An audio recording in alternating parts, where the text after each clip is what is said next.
इसका मतलब वो कितना इलीगल है वो तो नहीं मालूम है। उन लोगों की किसी बात पर हम ध्यान ही नहीं देते। अब आजादी कब हुआ है मालूम नहीं है। आज जिसको आजादी की बात के बारे में मालूम नहीं है, इसका मतलब वो कितना इलीगल है। इसे छोड़िए ना उन सब चीजों से। बीजेपी के प्रदेश अध्यक्ष सम्राट चौधरी का कहना है कि देश की आजादी 1947 में नहीं हुई थी।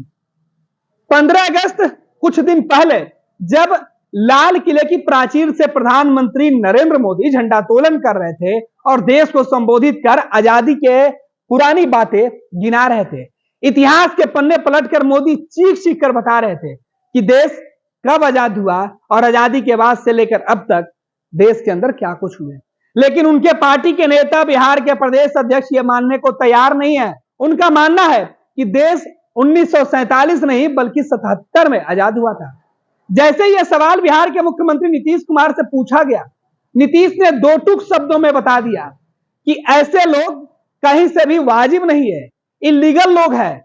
जो लोग जिनकी जानकारी भारत की आजादी को लेकर इस तरीके से है, वो खुद को देशभक्त बनने की बात करते हैं।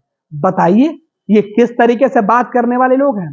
दरअसल सम्राट चौधरी के उन बयानों से बिहार की सियासत गरमाई हुई है, जिन बयानों में सम्राट चौधरी ने कहा कि उनका मानना है कि देश को असली आजादी 1977 में मिली थी, जब जेपी ने आगाज किया था केंद्र की सत्ता से कांग्रेस की विदाई का।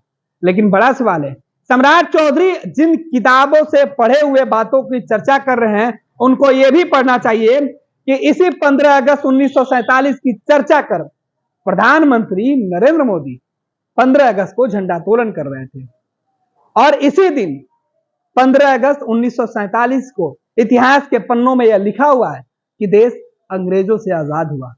लेकिन बीजेपी के नेता किस तरीके से बयान दे रहे हैं देख लीजिए। मुख्यमंत्री नीतीश कुमार कह रहे हैं, मैं तो इसी वजह से इन लोगों का बयान देखता नहीं, इन लोगों को सुनता तक नहीं हूं, पता नहीं क्या से क्या बोल देंगे, ऐसे लोगों को कौन नोटिस लेगा।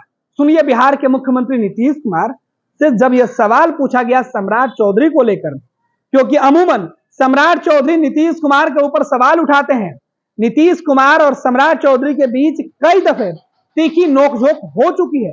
ऐसे में यह बड़ा सवाल है कि क्या सच में सम्राट जो बातें कर रहे हैं वो नीतीश को चिढ़ाने के लिए है, कांग्रेस के खिलाफ मोर्चा खोलने के लिए है, या देश की आजादी 47 नहीं बल्कि 77 में है। और नीतीश ऐसे लोगों को क्यों कह रहे हैं कि ये लोग अच्छे नहीं हैं।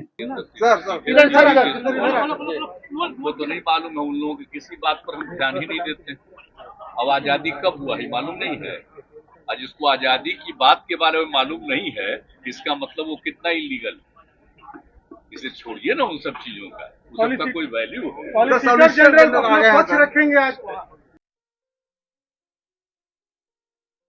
ये लो मुंह मीठा करो, आज मैंने अपना जॉब छोड़ दिया, अब हम पूर्णिया वापस जाएंगे। जॉब छोड़ दिया है? मतलब ये घर कैसे चलेगा, हम करेंगे क्या और माँ बाबूजी क्या बोलेंगे? इसलिए मैं एक और मिठाई का डब्बा लाया। अपने बिजनेस के लिए लोन अप्रूव हो गया। अरे लोन अप्रूव हो गया वो तो ठीक है, लेकिन पूर्णिया में हम रहेंगे कहाँ? अपना घर भी तो नहीं है वहां। इसलिए तो एक और मिठाई का डब्बा अलग से लाया हूं। हमने पूर्णिया में घर ले लिया है, पूर्णिया के ई होम्स पैनोरमा में। पूर्णिया में पैनोरमा ग्रुप लेकर आए हैं ई होम्स पैनोरमा। बड़ा घर, आलीशान जिंदगी और अत्याधुनिक सुविधाओं के संग। अरे अब क्यों मुंह मीठा करवा रही हो?